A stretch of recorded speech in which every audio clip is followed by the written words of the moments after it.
Reka tubasuhuze mwese aho muherereye muri aka kanya, mwebwe mwese mukurikiye Emaktar TV. Uyu munsi rero turi ku itariki 15 z'ukwezi kwa 4 2025, tujya kubabwira amakuru atandukanye arimo kuvugwa muri kano kanya, ariko dore ingingo z'ingenzi zigize ayo makuru. Ese waba wamenye yuko hari undi mutwe wa Wazalendo waba wiyunze kuri M23? Muri aka kanya ndaje nze mbabwira uwo mutwe uwo ari wo n'ukuntu byagenze. Ntago ari byo gusa, ndagira ngo nanone umenye yuko umukobwa uvindimwe na perezida wa Sena ya RDC wabuze ko nawe yafashe icyemezo cyo kwigira muri M23. Ibyo nabyo ndaje nze mbikubwire. Ntago ari byo gusa, kuko ingabo za SADC ngira ngo umaze iminsi ubyumva, ariko none hafashwe icyemezo mu nama cyuko zigomba gutaha iwazo zinyuze ku butaka bw'u Rwanda. Turaza kubabwira rero M23 uburyo yashinje ingabo za MONUSCO ko zimaje kurekura abasirikare 800 ba FARDC yari ifite. Ibyo nabyo turabiva imuzi n'imuzingo. Turaza kubabwira ko rero FARDC yo yahakanye ko itigize igaba ibitero kuri M23. Hanyuma turaza kujyana hariya mu Burundi tubabwire ko abadepite baho baba bari mu mazi abira. Ibyo byose rero nibyo tujye kuganira cyangwa tujye kubagezaho muri aya makuru. Reka mukanya gato cyane ngewe mite ngaruka nza mbabwira, nza ndambura ayo makuru yose maje kubabwira. Mwebwe nimujye kure gusa, mutera gatebe buni nze mbagezaho amakuru agezweho 5 kuri 5.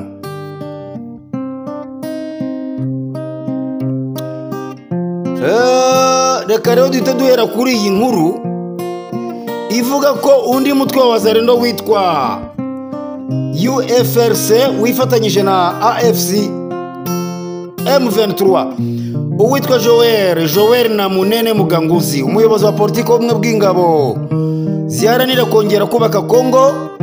Akaba mu magambo uyu ahinnye bita ngo ni UFRC, umutwe wo kwirwanaho wabarizwaga muri VDF Wazalendo mu misozi ya Uvira, Kivu y'Amajyepfo, watangaje ku mugaragaro ko biyunze kuri AFC M23 iyobowe na Corneille Nangaa. Ibi rero murabizi ko hari n'undi mutwe wundi wa Wazalendo wigize kwiyunga kuri M23 mu minsi ishize. Uyu rero akaba ari undi mutwe wundi wa kabiri waba wiyunze kuri M23. Murumva ko Tshisekedi arimo kugenda atakaza amaboko, ndetse ari nako bigera bimusunikira gukurwa ku butegetsi hakoreshejwe imbaraga z'intambara. Uyu mugabo witwa Joel na Munene aganira n'abanyamakuru Goma muri weekend ishize yatangaje ko ubu UFRC iri mu bagize ingabo ziharanira impinduramatwara muri Kongo, AFC M23. Anavuga ko yiteguye kugira uruhare mu kubohora abaturage ba Kongo ubutegetsi ngo bw'igitutu bwa Kinshasa, cyangwa se ubutegetsi bw'igitugu bwa Kinshasa. Uyu mutwe rero wamaganye umutekano mu cyuganje muri Repubulika ya Demokarasi ya Kongo, cyane cyane mu burasirazuba. UFRC rero isaba itegeko nshinga ko ryakora akazi karyo mu guhagarika inzira y'umuntu uwo ari we wese cyangwa se itsinda bifuza gukomeza ubutegetsi binyuze ngo mu mayeri no gukoresha abantu. Joel na Munene rero yasobanuye ko icyemezo cya UFRC cyo kwinjira muri AFC M23 cyavuye mu nama y'ubuyobozi yabaye ku itariki ya 30 Werurwe hariya i Bukavu. Murumva ko rero aba niba Wazalendo nabo biyunze kuri M23 kugira ngo bikomeze kongera imbaraga kuri M23, bityo M23 irushaho kugira imbaraga z'umurengera, hanyuma bibahereze imbaraga cyangwa se bikomeze kotsa igitutu Felix Tshisekedi, bityo babona ko bakwiye kumukura ku butegetsi. Na cyane ko M23 ivuga ko nta yandi mahitamo yandi usibye ko Tshisekedi agomba kugira gutya ngo akagenda akava ku butegetsi. Iby'imishyirano bye byaranze, iby'idoha byaranze, ibyari muri Angola byaranze. Ubu rero igisigaye ni ugukoresha imbaraga zibiturika kugira ngo Felix Tshisekedi abe yavanwa ku butegetsi.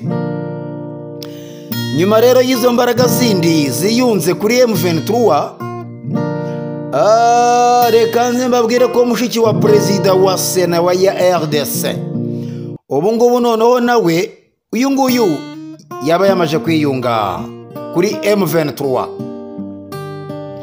Uyu mudamu rero cyangwa se uyu mushiki wa perezida wa Sena yitwa Nathalie Kienge, usanzwe ari mushiki wa perezida wa Sena nyine Repubulika ya Demokarasi ya Kongo, uyu rero uyobora perezida sena we yitwa Jean Michel Sama Lukonde. Uyu rero mushiki we akaba we yafashe icyemezo cyo kwerekeza muri AFC M23. Lukonde rero yanabaye minisitiri w'intebe wa RDC hagati ya 2021 ndetse na 2024 mbere yo gusimburwa na Judith Suminwa Tuluka kuri ubu ufite izi nshingano. Amakuru rero yuko mushiki we yihuje na M23 ashimangiwe na guverineri wungirije w'uriya mutwe mu butumwa yanyujije ku rubuga rwe rwa X. Visi guverineri Ngarambe Manzi Willy yavuze ko abanyekongo bose bahawe ikaze muri M23 mbere gushimangira ko urugamba uyu mutwe urimo ari urwa buri munyekongo wese. Agatora amakuru aturuka muri M23 avuga ko abayobozi b'uyu mutwe bafata kuba Kienge yihuje nabo ari ikimenyetso simusiga cyuko no mu bakomeye mu butegetsi bwa Kinshasa ari ubwiyongere bw'abemera ubutumwa bw'uriya mutwe ndetse no kuba wemewe n'amategeko. Ababikurikirana hafi rero kandi bahuriza ku kuba kwihuza na M23 kwa mushiki wa perezida wa Sena ya RDC bishobora gutuma umubare w'abihuza n'uriya mutwe wiyongera, dore ko hari n'amakuru avuga ko Joseph Kabila wahoze ari perezida wa Congo nawe yamaze kwiyunga kuri uyu mutwe, ndetse andi makuru akaba angeraho ansumira mu matwi avuga yuko ndetse Joseph Kabila yaba noneho yageze Igoma.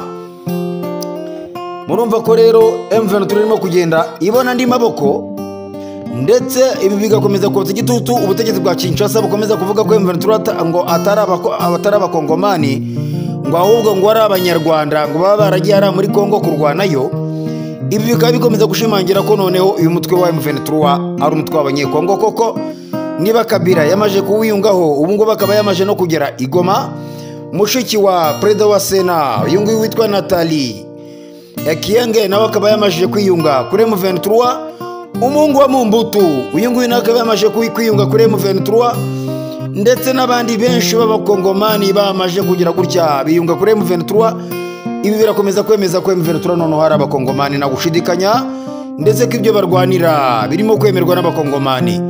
Ibi murabizi ko na Kinshasa hari abaturage bakomeje kwigaragambya mu minsi yashize, barimo kugenda baririmba bavuga ngo turashaka Corneille Nangaa aza adufashe ndetse akureho umunyagitugu Felix Tshisekedi, banavuga ngo barashaka Paul Kagame kajya kubakiza igitutu cyangwa se igitugu ngo cya Tshisekedi. Murabizi ko ibingibi byabereye ari Kinshasa kuri Stade Martyr mu minsi yashize. Murumva ko rero ibintu hariya intambara muri Kongo ikomeza kugenda ifata indi sura, ndetse M23 igakomeza kugenda ibakubita cyangwa se batsinda igitego cy'umutwe. Nyuma rero yo kuva kuri ayo makuru y'abantu bakomeje kwiyunga kuri M23, reka nononze mbabwire ko amakuru ahari nta gushidikanya ko noneho ingabo z'umuryango wa SADC umutwe wa M23 uheruka gusaba kuva ku butaka bwa Repubulika ya Demokarasi ya Kongo zigiye gutaha byanga byakunda noneho ziciye ku butaka bw'u Rwanda. Ni icyemezo cyamaze gufatwa kandi nakuka. Ingingo rero yuko izi ngabo zigomba guca mu Rwanda zitaha yaganiriye ku wa gatanu w'icyumweru gishize mu nama yahuje abagaba bakuru b'ingabo zo mu bihugu bya Afurika y'Epfo, Tanzania, Malawi bifite ingabo muri Kongo. SADC rero ifite mu burasirazuba bwa Repubulika ya Demokarasi ya Kongo ingabo ziri mu butumwa bwiswe SAMIDRC kuva mu Kuboza 2023. Kuva rero icyo giye kugeza muri Mutarama uyu mwaka, izo ngabo zafatanyaga n'iza Kongo Kinshasa mu ntambara zirwanamo n'inyeshyamba zo mu mutwe wa M23. Icyakora kuva M23 yigarurira umujyi wa Goma, ziriya ngabo zabuze uko ziwusohokamo uko zamaze kuwugoterwamo. M23 mu itangazo yasohoye ku cyumweru tariki 13 ikaba yarazabye SADC gucyura ingabo zayo by'ako kanya nyuma yo kuzishinja kugira uruhare mu bitero ihuriro ry'ingabo za leta ya Kinshasa zagabye Goma mu ijoro ryo kuwa gatanu tariki 11 Mata, nubwo iyo ibihakana. Ni mu gihe kandi uyu mutwe n'uriya muryango baheruka kwemeranya ko ingabo za SAMIDRC zigomba kuva i Goma zikoresheje indege, ariko babanje gusanwa ikibuga cy'indege cyo muri uyu mujyi. SAMIDRC mu itangazo yasohoye nyuma y'inama y'abagaba bakuru b'ingabo zayo yavuze ko gucyura ziriya ngabo hifashishijwe ikibuga cy'indege byatinza iriya gahunda. Iryo tangazo kandi rivuga ko ziriya ngabo zigomba gutaha ziciye ku butaka bw'u Rwanda, ndetse ko umuryango wa SADC ugomba kugirana ibiganiro n'u Rwanda kugira ngo ruzohereze ziriya ngabo zibona uburyo zigomba gutaha ariko ziciye ku butaka bw'u Rwanda. Murumva ko rero byanga byakunda dutegereje kureba ingabo za SAMIDRC cyangwa se ingabo za SADC zinyura ku butaka bw'u Rwanda.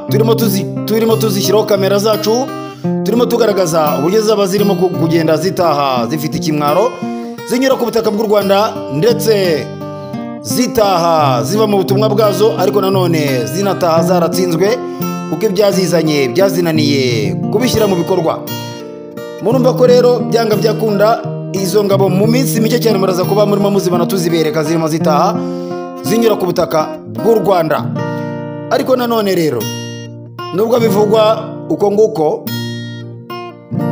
ingabo za SADC zikaba zakomeje guhakana ko zitigeze zigira uruhare rwa rwo rwose muri biriya bitero biherutse kugabwa harara mu mujyi wa Goma, zikavuga ko ari ukuzibeshyira ndetse ngo ari gukomeza kuziteza abaturage. Zari zanatangaje ko ngo M23 igomba gusora urwandiko ngo rugaragaza ngo ko yazibeshyeye, ariko M23 ibyo ngibyo ntabwo ibirimo, ahubwo ikaba yazibwiye ko zigomba gutaha vuba cyane mu maguru mashya, ndetse ngo akaba zishobora gutaha, ahubwo ngo hakaba hasigara gusa aba enjeniyeri bazo, ngo akaba aribo bonyine basigara hariya i Goma. Aba enjeniyeri tubabwira niba b'abafundi baba baraje gukora indi mirimo yindi itandukanye n'iya gisirikare cyangwa se itandukanye niyo kujya ku rugamba. M23 rikavuga ko izo ngabo za SADC zigomba guhita zitaha vuba cyane, ndetse mu maguru mashya zinyuze ku butaka bw'u Rwanda, ngo hagasigara gusa aba enjeniyeri bazo cyangwa se abo bise abafundi bakora indi mirimo itajyanye no kujya ku rugamba cyangwa se no kurasa.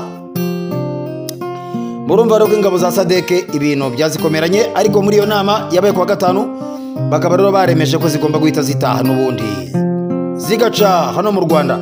Ubwo rero u Rwanda numara kubyemera nta kindi kigomba guhita kiba, bagomba guhita bazifungurira imipaka zigaca hariya ku mupaka w'u Rwanda, ubundi zikaza zikanyura zigafata indege ku kibuga cy'indege cya Kigali zigataha nta yandi mananiza, nta n'undi mwanya wundi zifashe wo gutinza iyo gahunda. Nyuma yo kuva rero kuri ibyo ngibyo, kandi nanone reka nze mbabwire ko M23 yashinje MONUSCO kurekura ingabo 800 za RDC zari zarayihungiyeho. Muti ibi ngibi birimo birakorwa gute cyangwa se byagenze gute kugira ngo bashinje bavuga ko ingabo 800 FARDC arizo zamaze kurekurwa na MONUSCO? Byagenze gute? Areka tubabwire ko ihuriro rya M23 rirwanya ubutegetsi bwa Repubulika ya Demokarasi ya Kongo ryashinje ingabo ziri mu butumwa bw'amahoro bw'umuryango w'abibumbye MONUSCO kurekura ingabo 800 zari zarayihungiyeho kugira ngo zihungabanye umutekano w'umujyi wa Goma. Rero impamvu yabiteye nta n'iyindi n'imibare kugira ngo ize, nuko ingabo za MONUSCO zari zemereye M23 ko ingabo zahungiye mu kigo cya MONUSCO ngo zari 2,000. Zimaje kwemera ko zifite 2,000, ariko noneho umuvugizi wa M23 witwa Lawrence Kanyuka ku itariki 14 Mata akaba yatangaje ko ubwo abarwanyi babo bafataga umujyi wa Goma, MONUSCO yari yasobanuye ko icumbikiye nyine ingabo za RDC na FDL na Wazalendo 2,000, ariko kuri ubu ngo ikaba noneho isigaranye 1,200 gusa. Yagize iti ubwo umujyi wa Goma wabohorwaga MONUSCO yatubwiye ko hari abantu 2,000, ariko uyu munsi harimo 1,200 gusa muri icyo kigo cyabo. Abarwanyi 800 bitwaje intwaro bagiye ngo ntabwo bahazi. Ese bakavuga bati niba abarwanyi 2,000 hakaba hasigaye 1,200, abandi 800 bo bagiye hehe? M23 ikavuga ko abo ngabo 800 babuze ngo nibo bari gukora ibyaha bashyigikiwe noneho na SADC. Tariki 28 Werurwe rero abahagarariye SADC na AFC M23 bari bahuriye Goma bumvikana ko SAMIDRC izataha ariko inyuze ku kibuga cy'indege cya Goma nyuma yo gusanwa. Gusa Kanyuka yashimangiye ko bitewe no kurenga kuri aya masezerano izi ngabo zigomba gutaha vuba na bwangu kandi zikanyura mu Rwanda nta yandi mananiza.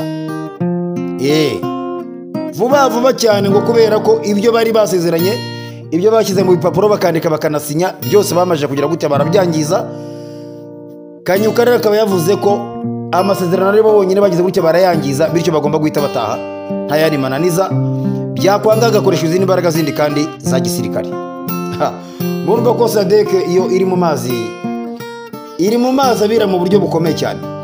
Aha rero nubwo M23 kandi nanone yakomeje kuvuga ko ingabo za Kongo ndetse n'abambari bayo babandi bafatanyije nyine ngo aribo bagabye igitero ari Goma, ingabo noneho za FARDC zo zasohoye itangazo zamagana ibyo ngibyo M23 yavuze.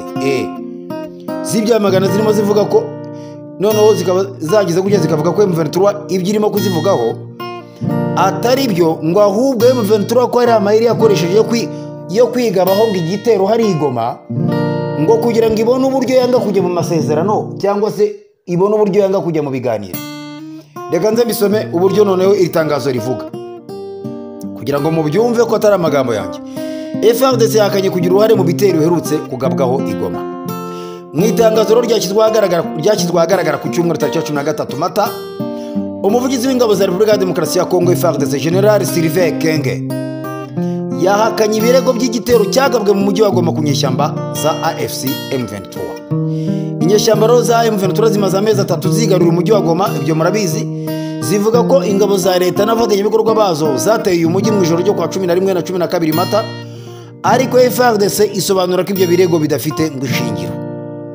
Igisirikare cya Kongo FARDC kivuga ko ibirindiro byacyo hafi ya Goma biri mu birometero ngo birenga 300 mu majyaruguru muri teritwari ya Rubero mu burengerazuba. Ingabo rero ziri mu birindiro byazo muri Warikare, ngo mu gihe mu majyepfo zifite ibirindiro mu birometero 100 uvuye Bukavu muri teritwari za Mwenga, Uvira, Fizi ndetse na Chabunda. Ariko FARDC yamaganye ibyo yise ikinamico ngo ryahimbwe na AFC M23 ngo kugira ngo bahishe ubwicanyi ngo bukorerwa abasivile muri Goma, ngo kuyobyerera abaturage no guhungabanya imihati y'amahoro ngikomeje, ngo nkuko iyi nkuru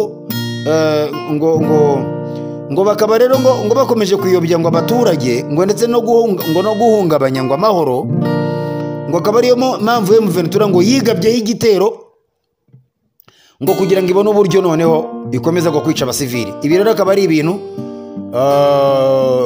itangazo tukaba turikesha Radio Kapi nkuko ibivuga. Ku bwa Sylvain Kenge rero igisirikare cyongeye gushimangira ko kiyemeje gushyira kugarura amahoro arambye mu burasirazuba bwa RDC ndetse ngo no mu karere. Iri rero ni itangazo noneho ryo ryatanzwe n'igisirikare cya FARDC kivuga ko ari ikinamico M23 yakoze ngo ikaba yarigabyeho igitero, ariko uyu mugabo bikaba bigaragara ko ibyo avuga ari ukubeshya. Iyi nyine Sylvain Kenge kubera ko M23 yagaragaje neza abarwanyi ba Wazalendo yafashe, hari n'amavideo yagiye ishyira hanze ayo ngayo twarayabonye, barimo biyemera abo yafashe ko bamwe ari aba FDLR, abandi yababoshye amaboko ndetse abandi yabarashe nabo banapfuye. Murabizi ko hanapfuyemo n'umujenerali wa FDLR witwa Shabani, uwo nguwo na M23 yamukubise amasasi yaramwica. Amavideo arahari. Ibyo rero uyu General Ekenge akomeza kuvuga ko ari ikinamico M23 ngo yaba yarakinnye, ntabwo bishoboka. None se yaba yarakinnye ikinamico igashyiramo abarwanyi bayo hanyuma ikanabarasaba gapfa, ko yagiye ishyira hanze n'amavideo ko twayabonye se nkayo nguko rero. Ariko FARDC yaravuga ko ari ikinamico ya M23 ngo yakinnye yo kwigabaho igitero ubwayo, ngo kugira ngo ibone uko ikomeza kwica ngo abasivile no guhungabanya umutekano ngo no kwanga kujya mu biganiro.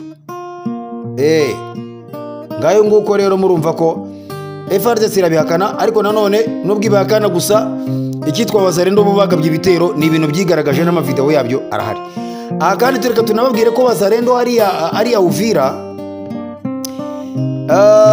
hari amakuru, hari inyandiko nabonye kuri Twitter cyangwa se kuri X, barimo bavuga ko mu magambo yabo bavuga ko ngo bagiye kwikura muri Uvira ngo bakigendera, ngo badakeneye ko M23 izikabasanga Uvira bakongera ngo bakaba barwana nayo, ngo kubera ko ngibyo baboneye hari Goma M23 uburyo barashonga ikabamenagura ikabamena imitwe, ngo byabateye ubwoba bityo ngo badashaka kongera guhura na M23 mu rugamba hariya ngo Uvira, kubera ko bamenye ko ngo M23 noneho ubu ngubu irimo kugenda yimura intwaro zayo karundura, iri kugenda ngo izimura iziganisha hariya Uvira ngo kugira ngo ibone uburyo noneho ihita ijya kwataka Uvira. Aho rero wazarendo bakaba ngo bavuze ko bakaba bemeye guhita bivana hariya Uvira bakaba bagahunga bo n'amaguru bakaba batangiye kugenda hakiri kare bavuga ko badashaka kongera gusakirana na M23 mu mirwano hariya Uvira ngo kuko babonye M23 yakoreye ari Igoma ndetse na za Kavumu uburyo yabarashaho bikomeye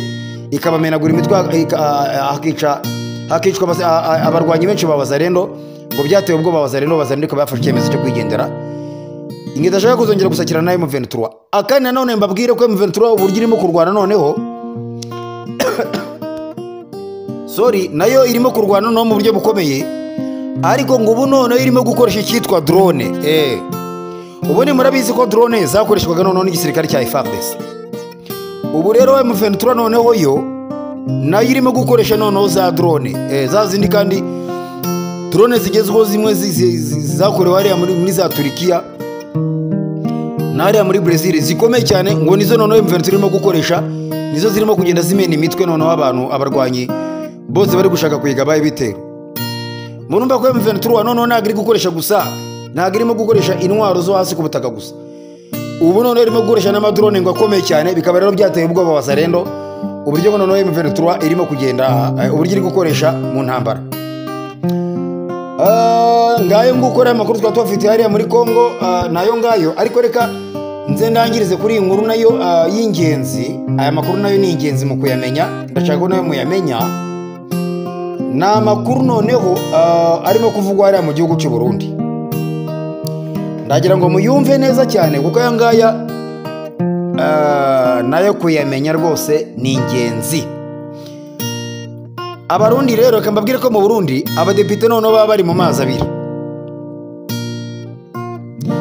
Perezida w'inteko nshinga amategeko y'u Burundi witwa Giras Daniel Ndabirabe yatangaje ko abadepite b'iki gihugu ngo bari mu mazi abira kubera amadeni batse muri banki bubaka amazu none ngo manda yabo ikaba igiye kurangira batarayishyura Ndabirabe rero yabigarutseho mu nteko rusange ihuza abadepite aho yavuze ko yagiriye abagenzi b'inama ngo yagiriye abagenzi b'inama kutubaka amazu mu nguzanyo bakamunanira yabwiye rero abadepite bagenzi be ati muragowe narababwiye nimwanyumvira none dore manda irarangiye mwubatse amazu huti mu madeni none mugiye mutayishyuye ati muragowe none murajya hehe Amerika n'Uburayi ngo nimuzahungirayo kubera ko muri Amerika ngo barimo kwirukana abirabura Amerika ngirimo kwirukana abirabura none akababwira ati muzahungira hehe ko no muri Amerika n'Uburayi barimo kwirukana abirabura ngo batabashaka uyu mushinga amategeko rero kandi yagaragaje ko hari abadepite bagenzi be bazanye abagore n'abana mu mujyi akibaza ngo iyo bazerekeza ubwo manda yabo izaba yamaze kurangira amatora rero y'abagize inteko nshinga amategeko y'u Burundi umutwe w'abadepite ateganyijwe ku wa 5 Kamena uyu mwaka ni mu gihe kandi abasenateri abasenateri azaba mu mpera z'uku kwezi kwa Kanama murumva ko abadepite bari mu mazi abira bagize gutya bishora mu bintu byo gufata amafaranga ngo bajya kubaka mu mujyi bagiye kuzana abana babo n'abagore ngo babazana amara mu mujyi bafashe amadeni ya banke none mana yabo ngirarangiye batari bayishyura uyu muyobozi rero bakavuga ati se mwakabyara noneho muzajya hehe ko mutazahungira no muri Leta z'Ubumwe za Amerika ngo ko barimo kwirikwana abirabura ngo muzajya he ibi kandi biri mu Burundi mbabwire ko mu Burundi murabizi ko rukomeje gukinga babiri cyane cyane ko muzi ko ubukene burimo kunumara mu gihugu cy'u Burundi bukene buranuma nukuvuga ngo murabizi ko n'ikibazo cya essence n'ubu kitari cyakemuka mu Burundi hari ubukene bukomeye muzi ko bajya kuyigura bitwaje ubusherekani akaba bakajya gukomata nk'abarimo kuva mama nukuvuga ngo essence uyitwaye akaba ari umugabo urusha abandi imbaraga murabizi ko hari ikibazo gikomeye cyane nyuma rero y'ubwo bukene bwose barara mu Burundi abadepite nabo bishuye muri za banke bafata inguzanyo bagiye kubaka amazu mu migi none ngo mandika birangiye barabuze amafaranga yo kwishyura burumva ko babaye nk'abapasiteri bo muri ADPR ngo bagiye bafata nabo amadeni ngo kugira ngo bashobore kureba yuko ngo bakubaka amazu cyangwa se ngo bakikenura hanyuma ubuyobozi bwa ADPR bukagira gutyo bakafatira ibyemezo byo kubirukana murabizi ko abapasiteri benshi bo muri ADPR bahagaritswe ku mirimo yabo abafite insengero zafunzwe abo ngabo nabo barahagaritswe abandi baranirukanwe none aba ngaba nabo babaye nk'abapasiteri bo muri ADPR abadepite b'i Burundi urumva ko rero ari ibintu bitoroshye, ari ibintu bikomeye cyane. Amakuru rero avuga mu Burundi nayo ngayo, ariko nanone tukanababwira ko amakuru avuga hariya mu Burundi ari uko uyu perezida w'u Burundi uyu nguyu bita Neva, akaba ari niyo mpamvu kubera ubukene burimo kunuma hariya mu Burundi, akaba ari niyo mpamvu yagize gutya yohereza abasirikare be hariya muri RDC bajya kurwana nk'abacancuro. Murabizi ko umusirikare umwe abarirwa amadolari 5,000 kuri buri musirikare umwe w'umurundi wese woherejwe hariya muri Kongo. Ariko none ubu ngubu abasirikare be barageramiwe cyane kubera ko nabo bicwa umusubirizo. Murabizi ko ingabo z'u Burundi bo zo M23 yarazishe yenda no kuzimara, ndetse ari n'amakuru agaragara ko harimo n'abagiye batorwa mu miferege, imirambo yabo yaramaje ngo kwangirika cyane, amazi yaragiye batembana, bakabigira gutya bakabona abasirikare imirambo yabo iri mu mazi yaragiye ishwanyagurika batarigeze barabuze n'uburyo bashyingurwa, imirambo yabo yarabuze kubera uburyo bagiye bicirwa hariya ku rugamba muri Kongo. Murumva rero ko ibyo mu Burundi byo ntabwo byoroshye, ibintu byabo bikomeje kuba bibi cyane. Reka rero tubashimire, mukomeze kugubwa neza aho muherereye hose, ariko tunabasabe gukomeza kwibuka gukora subscribe kuri iyo channel yanyu ya Magtar TV.